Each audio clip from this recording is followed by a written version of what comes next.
Today, I just want to take you around the neighborhood and show you a few things that I've been getting for free. Yes! Please subscribe! I just want to show you a great little find I made. Now, I've always wanted a hazelnut tree in my garden, but now I'm so restricted to the number of trees that I can have in my garden. I can have the 4 maximum. I'm trying to find what are the trees around. Now, I was going to plant a hazelnut there, but I know I needed a couple for it to fruit. But just round the corner from me, in fact, at the end of my terraces here by the garages, now I never normally go here, I found this tree, and it is a hazelnut tree. Now, as you can see, this tree has got some nuts on it already. They're not ripe, so I'm going to leave them for a while until they get ready, and then I'll come and harvest them here. I don't know how many it's going to bear, but, you know, it's a good little find. This bunch of trees behind me, there's about 4 trees inside there, and I see there's quite a few more around the side there. Now, they're all growing wild. They haven't got an abundant amount of nuts on them, but it'll make a nice little tasty treat when they're ready, when I come and forage them.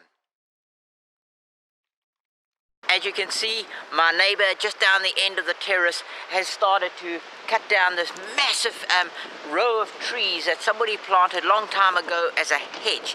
Now, he's cut it down, and there's some really nice sized logs, as you can see over here, that he's given me permission to go and cut.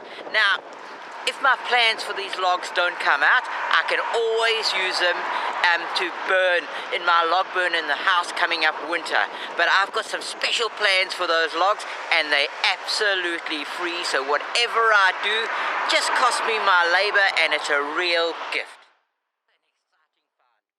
Just behind me here is a whole apple tree, and they look delicious. Let me go and pick one quickly.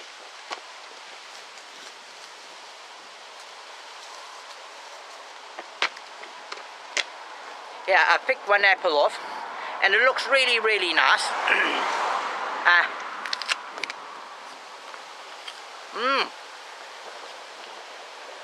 Lovely and sweet.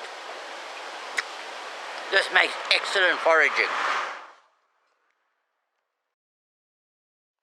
Now, just behind me, under this tree, is a whole lot of blackberries. Now, blackberries are an all-time foraging plant here where I am, and no wonder. There are so many of them.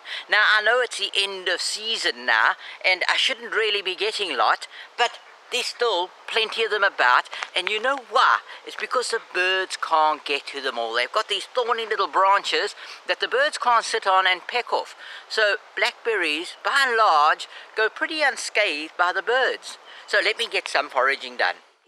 Branches and that are very, very thorny, so I normally use a glove like this, just to be able to brush branches aside when I need to. Now, with blackberries, one of the big things is, if it's difficult to pull like that, it's probably going to be a little bitter. So you go to the ones that come off really nice and easy.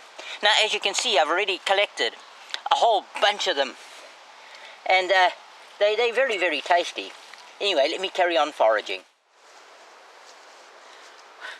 Well, that's my foraging for blackberries done, and I've got a whole bowl of berries. My wife is going to be absolutely delighted. We can make all sorts of stuff out of this. We can freeze them, we can make them into syrups, we can do all sorts. We can put them into milkshakes and milk and make them into milkshakes and stuff like this.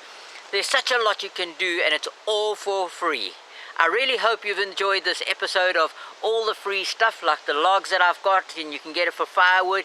You just need to go around and look and ask people and be friendly, and you can get so much free stuff. And you need it if you're trying to be a little more self-sufficient, especially in a small garden like I've got. Okay then, that's all for now. Bye-bye.